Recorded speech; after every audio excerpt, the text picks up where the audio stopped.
दोनों हाथ जोड़कर सर झुकाकर उस अनंत प्रभु को प्रणाम करेंगे। ओम नमोस्तुनंताय सहस्रमूर्तये सहस्रपादाक्षि शिरोरुबाय सहस्रनाम्ने पुरुषाय शाश्वते सहस्रकोटि युगधारिणे नमः सहस्रकोटि युगधारिणे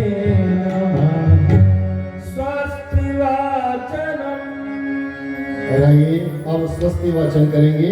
लोक मंगल के लिए, वातावरण को पवित्र कराने के लिए सबका मन शुभ संकल्पों से भर जाए। तन में मन शिव संकल्प मस्तु। भगवान से शिव संकल्प की प्रार्थना करें। हर तरफ सकारात्मक वातावरण हो, कोई नेगेटिव चर्चा न हो, नकारात्मक चिंतन न हो, जिसकी वजह से बाद में आगे चल करके वातावरण खराब होता है, मन खराब होता है, झगड़ा झंझट होता है। वैसा न हो, घर का वातावरण भी सुंदर बने और यज्ञशाला का वातावरण भी सुंदर बने, हमारा मन भी पवित्र हो। स्वस्थ अर्थात कल्याणकारी वाचन अर्थात बोलने का संकल्प लेते हुए स्वस्थ वाचन का यहाँ से पाठ किया जाएगा।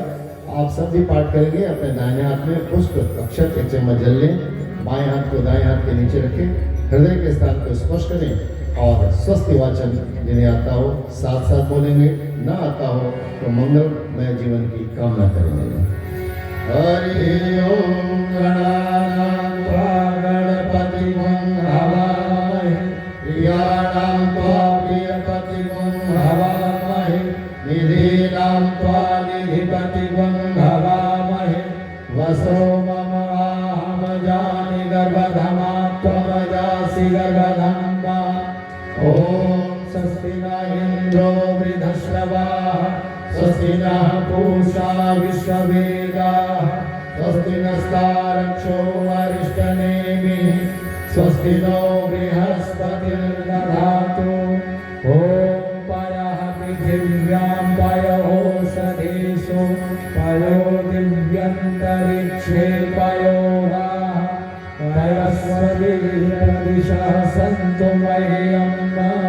ॐ कृष्णो नराटमसि विष्णोः, क्षत्रिस्थो विष्णोः, शिवरसि विष्णो भोगसि, वैष्णवमसि विष्णवे त्वा।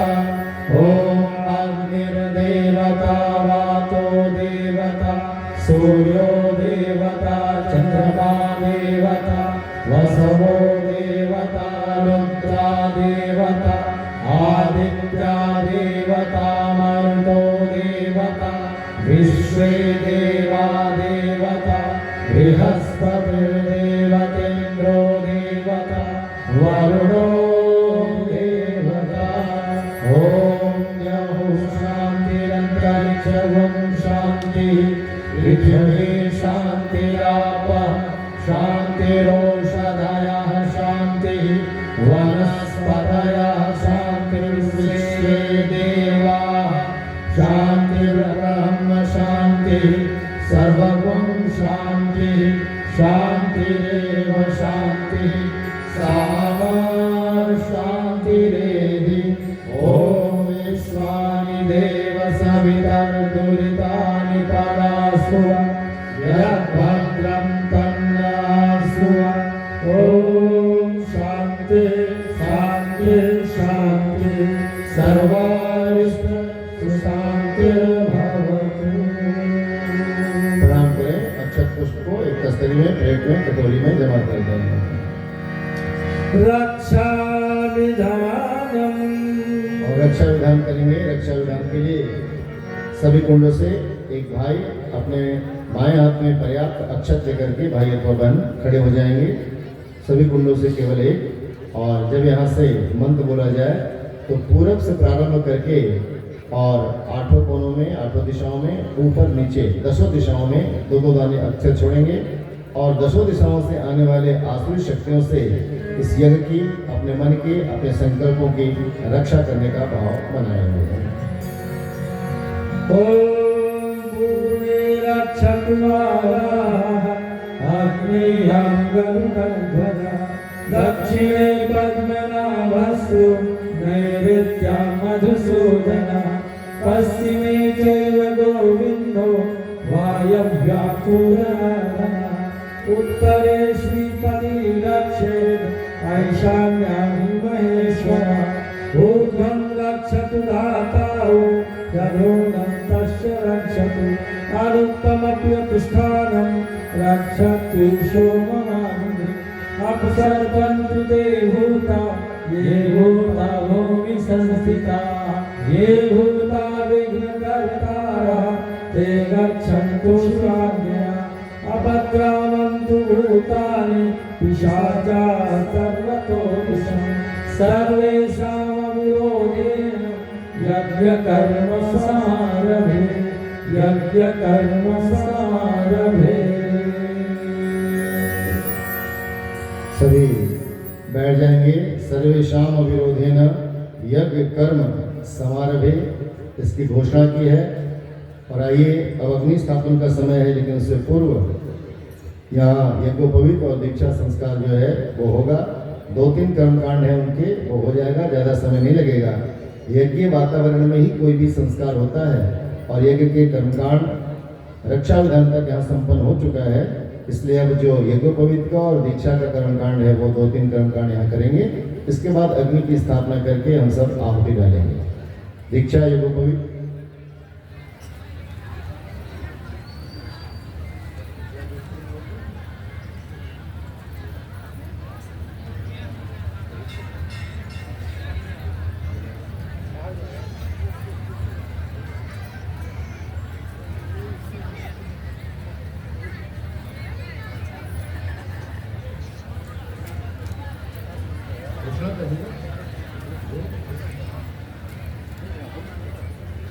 अब सभी लोग इधर घूम जाएंगे।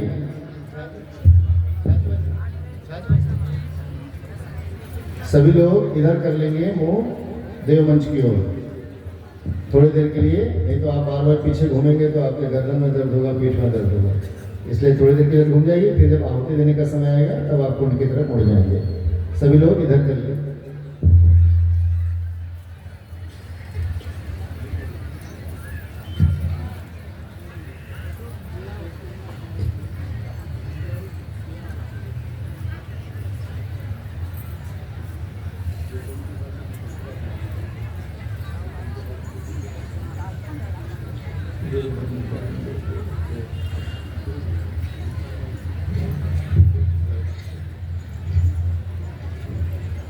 दीक्षा संस्कार वाले कुंड पे यथास्थान बैठे रहे और जो यज्ञोपवीत करने वाले हमारे कुछ बच्चे आए हुए हैं वो यहाँ सर्वतोभद्र मंडल के सम्मुख आकर आसन ग्रहण करें।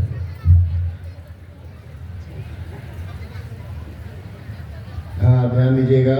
जो आपको बताया गया, सूचना दी गई, जिनका जनेऊ होना है, यज्ञोपवीत धारण करना है, उन बच्चों को यहाँ पंक्तिबद्ध तरीके से बिठा दीजिए। और जो दीक्षा लेने वाले हैं यज्ञशाला में ही बैठे रहेंगे। आप बस इधर मुँह कर लेंगे। और ये सामूहिक दीक्षा का क्रम है, इसलिए सामूहिक दीक्षा संपन्न होगा। आप वहीं बैठे रहेंगे। जनेऊ वाले केवल यहाँ इधर मुँह करके, देवमंच के मुँह करके बैठ जाए। इधर मुँह कर लीजिए देवमंच। जिनको केवल जनेऊ लेना है वो, अन्य संस्कार वाले नहीं।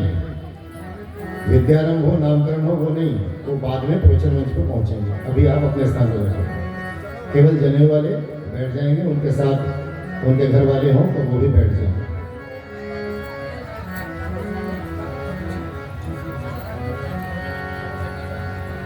सभी बैठ जाएंगे। पूजन सामग्री देख लें। कलावा और दंड इत्यादि है क्या? आइए, कलावा जरूर रखिए वहाँ पर, लंबा लंबा। और जनेऊ इत्यादि सबके पास हो, पुष्प अक्षत हो। और फिर यहाँ से पूजन संपन्न होगा। बैठ जाइए। अब एक बस इतना ही निवेदन है, मैं बीच में इसीलिए नहीं बिठाता हूँ कि फिर आप सुनते नहीं, अपनी अपनी बात करते हैं तो यहाँ से बात कहने में दिक्कत होती है। सब व्यवस्था हो जाएगी, बस आप बैठ जाइए। और 2-3 लोग पर्याप्त हैं, सब लोग इधर उधर मत करिए। हाँ, बैठ जाइए। 1-2 बहनें हों, 1 आध भाई हों, व्यवस्था बन जाएगी। बैठ जाइए, आइए, भाव बनाएंगे पहले। हाँ भैया कार्यकर्ता बैठ जाइए, फटाक से बैठ जाया करिए। हाँ, देव मार्ग है ये, देव मार्ग में ऐसे खड़े नहीं रहते। चलिए, बड़ा ही महत्वपूर्ण संस्कार संपन्न होगा। यहाँ से 2-3 मिनट की बातें करेंगे, उसे सुन लेंगे, समझ लेंगे, और फिर जनेऊ होगा और उसके साथ साथ दीक्षा संस्कार संपन्न होगा। आइए, एक साथ दोनों संस्कार होते हैं, आपको पता होगा। हमारे जितने भी संस्कार हैं, बच्चा माँ के गर्भ में आता है, 3 महीने का हो जाता है, तब कौनसून संस्कार होता है। और उसका उद्देश्य केवल इतना ही है कि 6 महीने तक जो बच्चा माँ के गर्भ में है वो स्वस्थ हो, दीर्घजीवी हो, पुण्यशाली हो, धर्मशील हो। उसके लिए माता पिता को साधना करनी पड़ती है। संस्कार कोई चमत्कार नहीं है। संस्कार में तो केवल पूजन कराया जाता है। चमत्कार कब होता है? जब साधना हो जाती है। डॉक्टर आज सिद्ध कर रहे हैं, वैज्ञानिक आज कह रहे हैं कि बच्चा माँ के गर्भ में आता है और तब गर्भिणी जिन्होंने गर्भ धारण किया है वो जो खाती है, जो बोलती है, जो देखती है, जो सोच। सुभद्रा का और मदालसा का उदाहरण देते थे कि सुभद्रा सुन रही थी और अभिमन्यु गोद में था, गर्भ में था, और सब कहानी जानते हैं। मदालसा ने जैसा चाहा वैसा बच्चे को बना दिया, ये भी आप जानते हैं। लेकिन आज अगर प्रत्यक्ष कोई उदाहरण देखना चाहे तो हमारे आपके घर में उदाहरण मिल जाएगा। आज किसी 60 साल 70 साल वाले को मोबाइल फोन दीजिए और उसको बोलिए कि इसमें ये करना है, वो करना है, AI फीचर चलाना है, कोई गेम डाउनलोड करना है, तो बेचारा झिझकेगा, नहीं कर पाएगा। हम आप ज़्यादा नहीं कर पाएंगे। लेकिन आप छोटे से बच्चे को दे दीजिए। इवन अब तो ये फोटो आने लगा है कि बच्चे का हॉस्पिटल में जन्म हुआ, हॉस्पिटल में ही मोबाइल उसको दिखाया तो हंस देता है, ऐसा भी फोटो। सारा फोन के फीचर्स उसको मालूम है, सब कर लेता है। अब माँ बाप लॉक करके रखते हैं, वो लॉक भी खोल लेता है। ये प्रभाव कहाँ से आया? कोई सिखाया बैठा के? कोई ट्रेनिंग दी उसकी? नहीं दी ना, फिर भी वो सीख गया। कैसे सीखा? क्योंकि जब वो गर्भ में था तो ये प्रक्रिया चल रही थी। गर्भिणी जो गर्भ धारण की है, मोबाइल फोन चला रही है, चर्चा कर रहे हैं, बात कर रहे हैं। ये अच्छा है या बुरा है, बात इसकी नहीं कर रहा हूँ मैं। बात ये कर रहा हूँ कि जो कुछ भी होता है उसका प्रभाव गर्भ में पल रहे बच्चे के ऊपर पड़ता है। और कितने मनोवैज्ञानिक हमारे ऋषि थे, आपको मालूम है क्या? जितने भी संस्कार बच्चों के होते हैं, हमारे सबके भी होते हैं, 60% संस्कार 5 वर्ष से पहले हो जाता है और हम ही चूक जाते हैं। संस्कार परंपरा में इसी ओर ध्यान खींचा गया है और ये कहा गया है कि आप 5 वर्ष के अंदर, बच्चा जब मां के गर्भ में आता है, 3 महीने का होता है, तब से लेकर बच्चे का जन्म हो जाता है, तब 5 वर्ष तक इतना ही समय आपके पास है बच्चे का निर्माण करने का, बस। इसके बाद नहीं। इसके बाद आप बच्चे को नहीं बना सकते, फिर बच्चा आपको बना देगा। ध्यान रखना, 5 वर्ष। उसके पहले आप जो देना चाहे संस्कार दे सकते हैं। 5 वर्ष के बाद आप कुछ भी संस्कार नहीं दे सकते, संस्कार पक जाता है। मनन और स्वाध्याय, सत्संग, जितना आप सात्विक, मतलब आप जैसा बच्चा चाहते हैं, या किसी फील्ड का चाहते हैं, मेरा बच्चा IAS बने, चाहते हैं मेरा बच्चा डॉक्टर बने, इंजीनियर बने, व्यापारी बने, जो चाहिए। मदालसा यही सिद्ध किया था ना, 3 बच्चे को ब्रह्मचारी बना दिया। राजा ने कहा, अश्वपाल ने की, रानी तूने क्या कर दिया? 3 बच्चों को ब्रह्मज्ञानी बना दिया, अब मेरे राजपाट को चलाएगा कौन? मदालसा मुस्कुराई, चिंता मत करिए भगवान, आपकी 14वीं संतान लड़की हो या लड़का, इसकी तो गारंटी नहीं है, लेकिन जो भी होगी वो राज्य की उत्तराधिकारी होगी, चक्रवर्ती सम्राट बनेगा। और भाइयों बहनों, जब मदालसा का गर्भ धारण मदालसा ने किया तो फिर जितना समय था, घुड़सवारी सीखी, सैनिक कोष कैसे बढ़ सकते हैं सीखा, चिंतन किया, मनन किया, और जो चौथा बेटा हुआ वो चक्रवर्ती सम्राट बना। जो चाहिए बना। कितनी अमूल्य खाती है हमारे पास। हम बाहर ताक रहे हैं पाश्चात्य देशों के पास, उनके पास वो ऐसा कर देंगे, वो ऐसा कर देंगे। उनको भी घुर फिर के यहीं आना है, ध्यान है। और आ गए हैं, हमारे सिद्धांतों को वो अपना रहे हैं, अपनी भाषा में अपना रहे हैं, हम चूक रहे हैं। तो निवेदन इतना ही है कि संस्कार परंपरा की गंभीरता को समझिए। और सारे संस्कारों में जो सबसे महत्वपूर्ण माना गया है वो है दीक्षा, यज्ञोपवीत संस्कार। ये 2 नहीं है, यज्ञोपवीत और दीक्षा। हमारे समझ में 2 होता है, 2 है नहीं, है एक ही संस्कार। कौन सा? एक ही संस्कार है, गुरु से जुड़ने का संस्कार। दीक्षा का मतलब है गुरुदेव से जुड़ जाना, गुरु वरण करना। और जिस गुरु को वरण किए हैं, जिस मंत्र की दीक्षा हुई है, उस मंत्र के प्रतिमा को धारण कर लेना जनेऊ संस्कार है। बस इतना ही समझ लीजिए। जैसे हमको कोई गुरु पसंद है, हमको कोई भगवान पसंद है, हम किसी से प्यार करते हैं तो उसके नाम का लॉकेट रख लेते हैं। गुरु जी का लॉकेट लगा लिया, या भगवान की तस्वीर लगा ली, या जिससे प्रेम करते हैं उसकी तस्वीर लगा ली, लॉकेट पर पहन लिए। यही है ना सिद्धांत, बस वही है।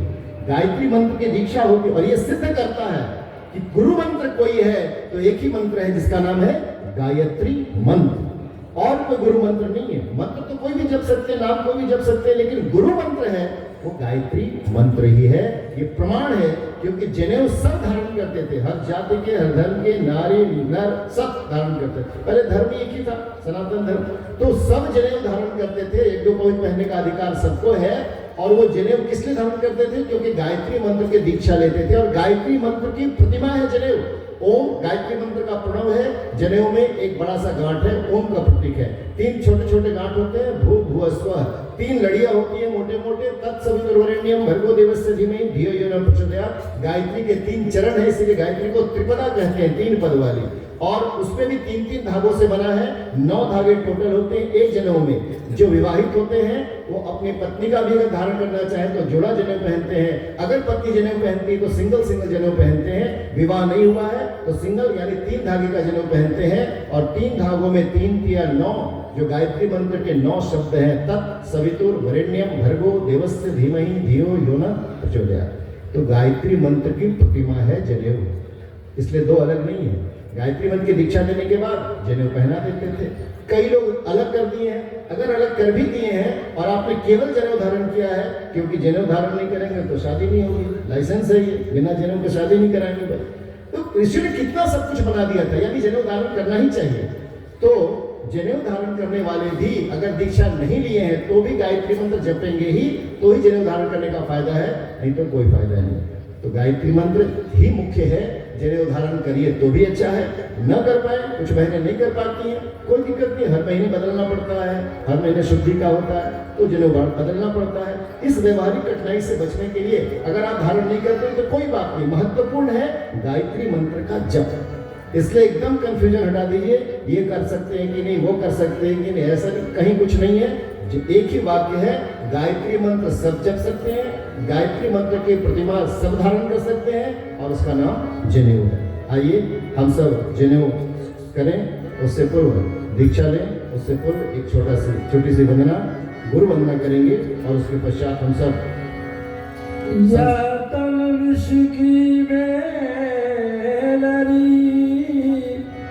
गुरु अमृत की खान,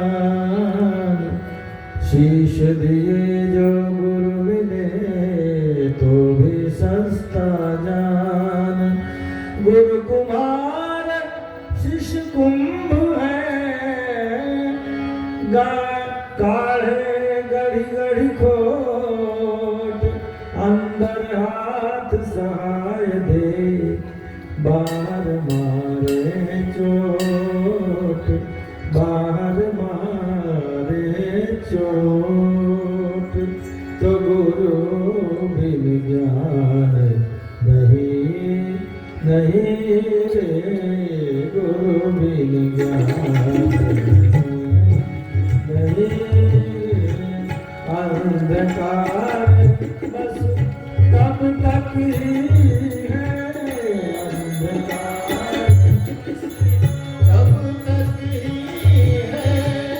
जब तक है दिलवान नहीं रे, गुरु बिन ज्ञान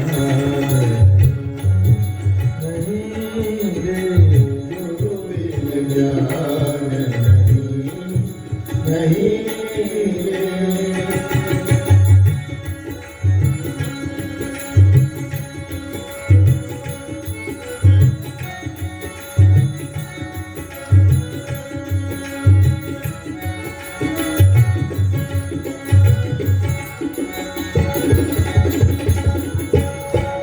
जब तक रहती गुरु से दूरी,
गुरु मन की पीड़ा हर लेते, दिव्य सरस जीवन कर देते।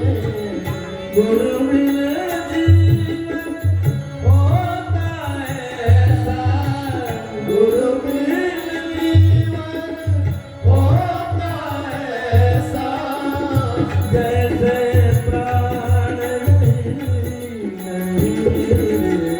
गुरु बिन प्राण नहीं, गुरु बिन ज्ञान नहीं।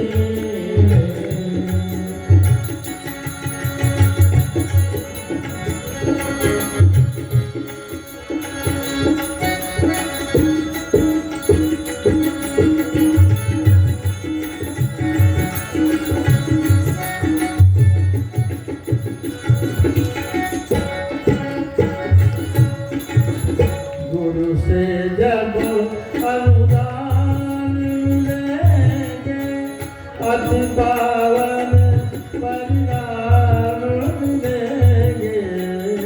गुरु से जब अनुदान मिलेंगे, अति पावन परिणाम मिलेंगे। टूटेंगे भवबंधन सारे, टूटेंगे भवबंधन सारे, टूटेंगे भवबंधन सारे, टूटेंगे भवबंधन सारे। खुल जाएंगे प्रभु के द्वारे, टूटेंगे भवबंधन सारे, खुल जाएंगे प्रभु के द्वारे। क्या से क्या तुम बन जाओगे, क्या से तुम बन जाओगे, तुमको ध्यान नहीं गुरु बिन नहीं रे, गुरु बिन ज्ञान नहीं। अंधकार बस तब तक ही है, अंधकार बस तब तक ही है, जब तक है निर्माण नहीं गुरु बिन नहीं रे, गुरु बिन नहीं रे, गुरु बिन नहीं रे, गुरु बिन बोलिए सदगुरुदेव भगवान की जय। गुरु बिन ज्ञान नहीं रे, नहीं रे, नहीं रे। भाई बहनों, ज्ञान के बिना जीवन ठीक नहीं होता। सुंदर जीवन जीने के लिए ज्ञान की आवश्यकता होती है, और ज्ञान हमें गुरु प्रदान करते हैं। और ज्ञान का मतलब डिग्री नहीं है, कोई कोर्स नहीं है। ज्ञान का मतलब है समझदारी। बहुत ऐसे लोग हैं जिनके पास कोई डिग्री नहीं है, कोई कोर्स नहीं है, लेकिन जीवन बड़ा समझदारी से जीते हैं, अपने जीवन का निर्णय बहुत अच्छे से करते हैं।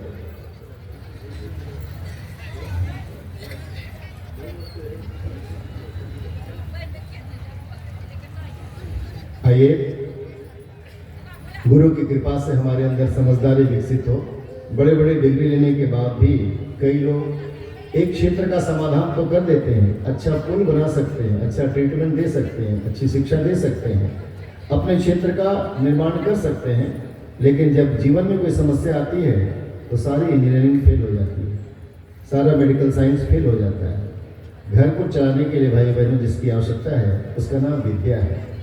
और शिक्षा किसी भी क्षेत्र का हो सकता है, किसी भी क्षेत्र में आप एक्सपर्ट हो सकते हैं, आप एक अच्छे बिजनेसमैन हो सकते हैं, आप एक अच्छे कृषक हो सकते हैं, आप एक अच्छे टीचर हो सकते हैं, आप बहुत अच्छा खाना बनाने वाले हो सकते हैं, लेकिन विद्या का मतलब है जीवन के हर क्षेत्र का समाधान कर पाने में सक्षम होना।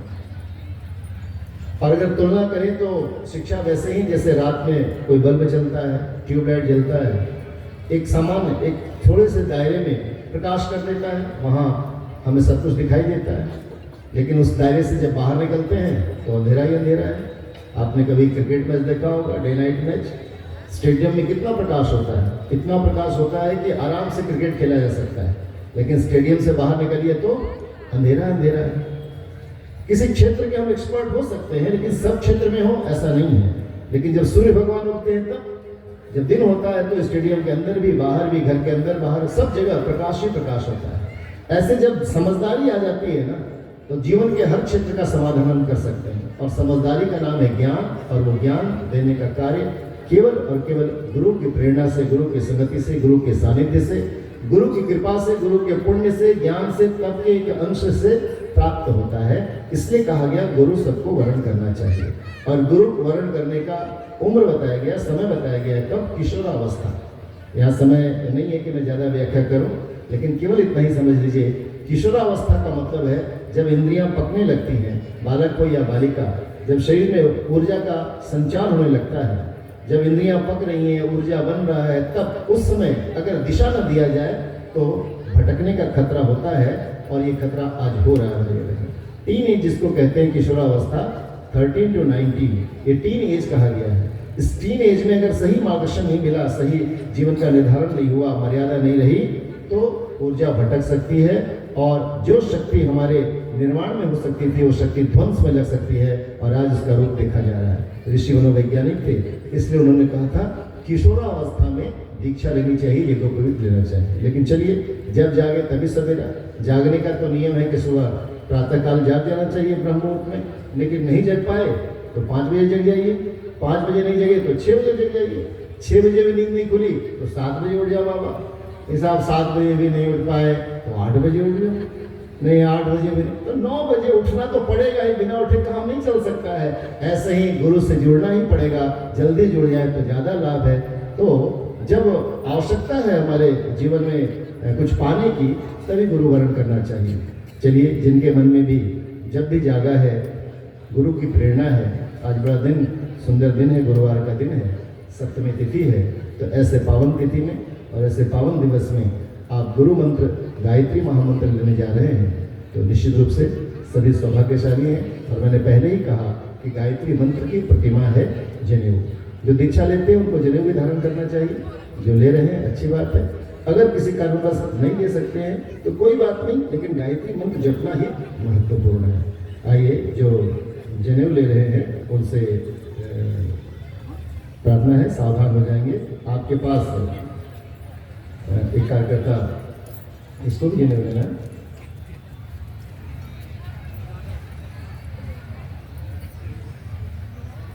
कोई बात नहीं, सभी के ऊपर जल की वृष्टि, वैसे पवित्रीकरण अगर तो हो ही गया है ना आप लोगों का, फिर भी ना हुआ हो तो जल की वृष्टि कर दीजिए, जल का विसिंचन कर दीजिए इन सबके ऊपर, जो जनेऊ ले रहे हैं सामने बैठे उनको।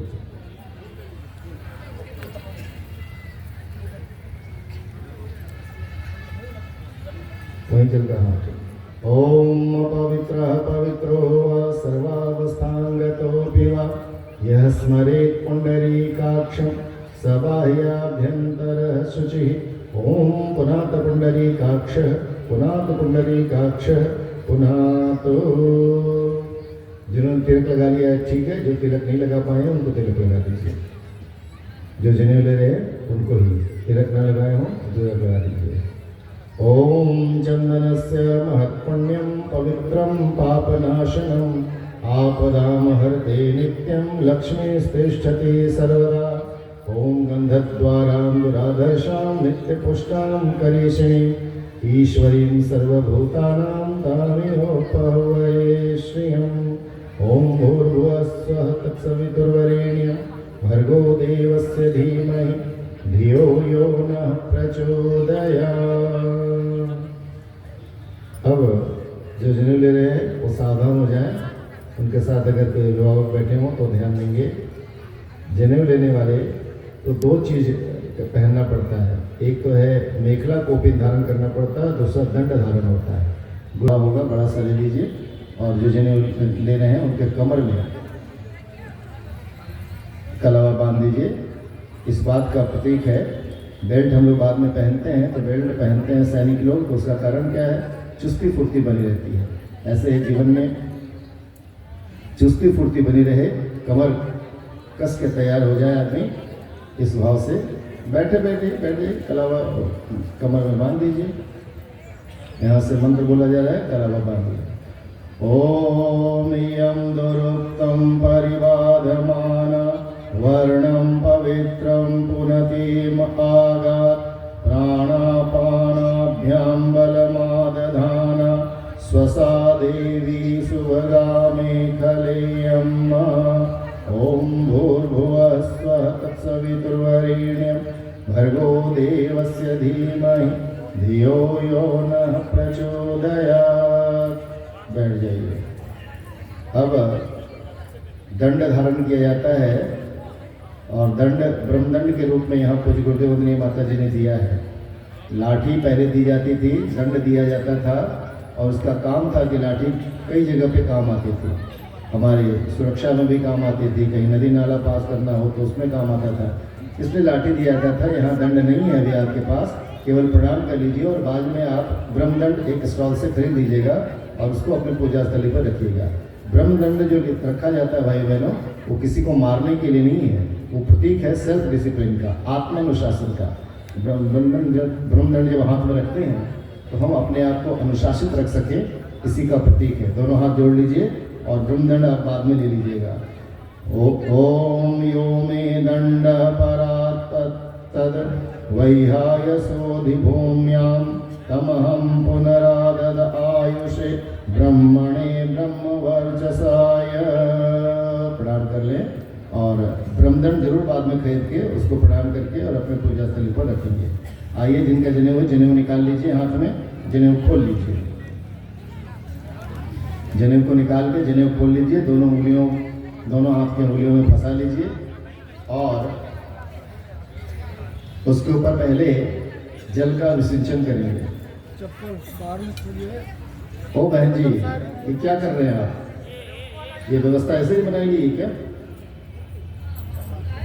यहाँ नहीं खोलना है, आप निकलिए इधर से, वहां से जाइए, जो रास्ता उससे आइए, जो रास्ता उससे आइए, वहां जूता चप्पल बाहर खोलिए।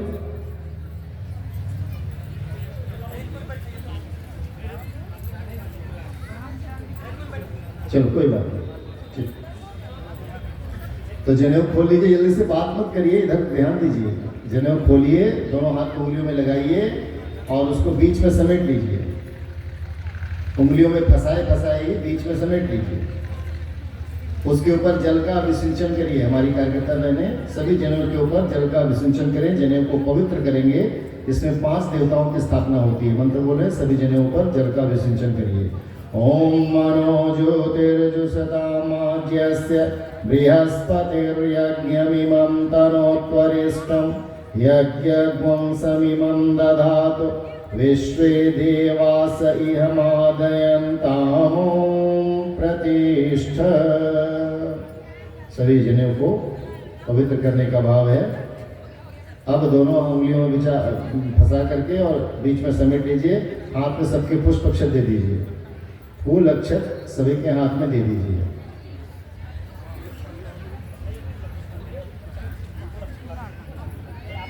फूल अक्षत हाथ में दे दीजिए। और जनेऊ में 5 देवताओं की स्थापना होती है।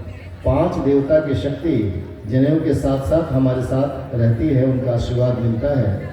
गायत्री माता की प्रतिमा तो है ही, गायत्री मंत्र की प्रतिमा तो है ही जनेऊ, लेकिन साथ साथ 5 देवता, इसमें ब्रह्मा विष्णु महेश, यज्ञ भगवान और सूर्य भगवान, ये 5 देवता वास करते हैं। पुष्प अक्षत आपके हाथ में है। सर्वप्रथम ब्रह्मा जी का ध्यान करिए। ब्रह्मा जो निर्माण के देवता हैं, हमारे जीवन का हम निर्माण कर सके, परिवार का, समाज का निर्माण कर सके, उसमें सहयोग प्रदान कर सके, चतुर्मुखी ब्रह्मा का ध्यान करिए और जनेऊ में उनकी शक्ति का आवाहन करिए। ओम ब्रह्मज्ञानं प्रथमं पुरस्तात् विसीमतः सुरुचो वेन आवः सबोज्ञा उपमा अस्य विष्ठाः सतश्च योनिमस्तश्च विवश्च ॐ ब्रह्मणे नमः आवाहयामि स्थापयामि ध्यायामि। भगवान विष्णु का ध्यान करें। जो पालन करने वाले देवता हैं उनकी कृपा हम सबको मिले और हम सब अपने कर्तव्यों का, उत्तरदायित्व का, जिम्मेदारी का पालन कर सकें। इस भाव से भगवान विष्णु की का आवाहन यज्ञोपवीत में जनेऊ में उनकी शक्ति का। ओम इदं विष्णुर्विचक्रमे त्रिधा निदधे पदं समूढ़मस्य पाग्मं सुरे स्वाहा। ओम विष्णवे नमः आवाहयामि स्थापयामि ध्यायामि। भगवान शिव का ध्यान करें जो संतुलन स्थापित करने वाले देवता हैं। हमारे जीवन को संतुलित बनाएं। हमारे जीवन में अगर कोई अवांछनीय तत्व है तो उसको निकालें, जो चाहिए वो दें। शिव जी की कृपा बनी रहे। जिन्हों में उनकी शक्ति का आह्वान करेंगे। ओम नमस्ते रुद्रमन्यवतो तैषवे नमः बाहुभ्याम उतते नमः। ओम रुद्राय नमः आवाहयामि स्थापयामि ध्यायामि। अब पुष्पक्षत उनके हाथ से ले लीजिए। एक प्लेट में पुष्पक्षत दे दीजिए।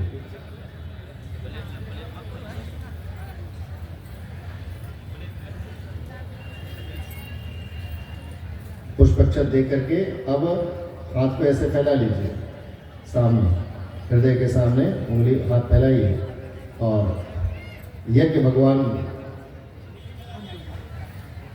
का ध्यान करेंगे। सत्कर्म की प्रेरणा देने वाले यज्ञ भगवान की शक्ति इसमें आ रही है। इस भाव से यज्ञ भगवान का ध्यान करेंगे। ओम यज्ञेन यज्ञमयजन्त देवाः तानि धर्माणि प्रथमान्यासन् तेहनाकं महिमानः सचन्त यत्र पूर्वे साध्याः सन्ति देवाः।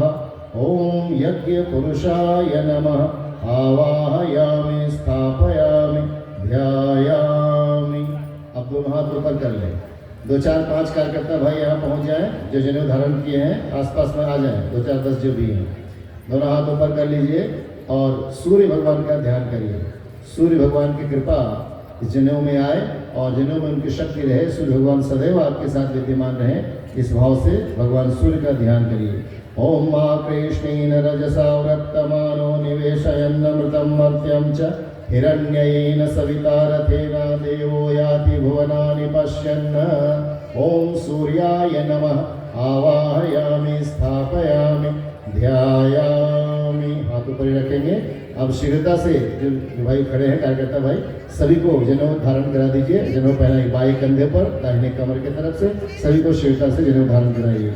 ओम यज्ञोपवीतं परमं पवित्रं प्रजापतिर्यत् सहजं पुरस्तात् आयुष्यमग्र्यं प्रतिमुञ्च शुभ्रं यज्ञोपवीतं बलमस्तु तेजः यज्ञोपवीतं बलमस्तु तेजः।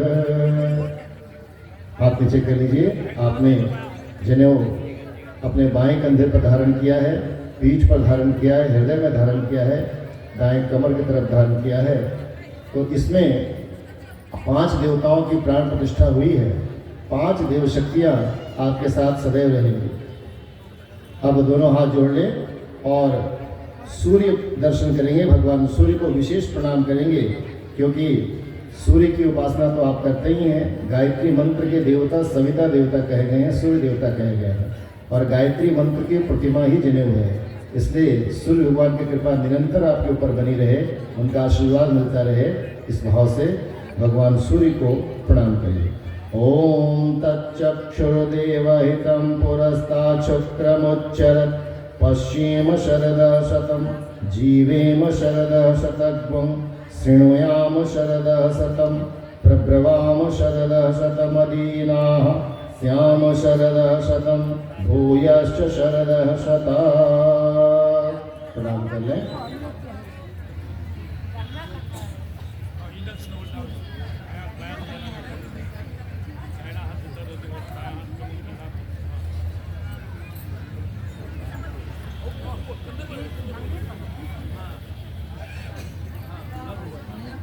बाएं कंधे पर धारण करते हैं और दाएं कमर की तरफ। ठीक है, आपने सूर्य भगवान को प्रणाम कर लीजिए, कर लिया।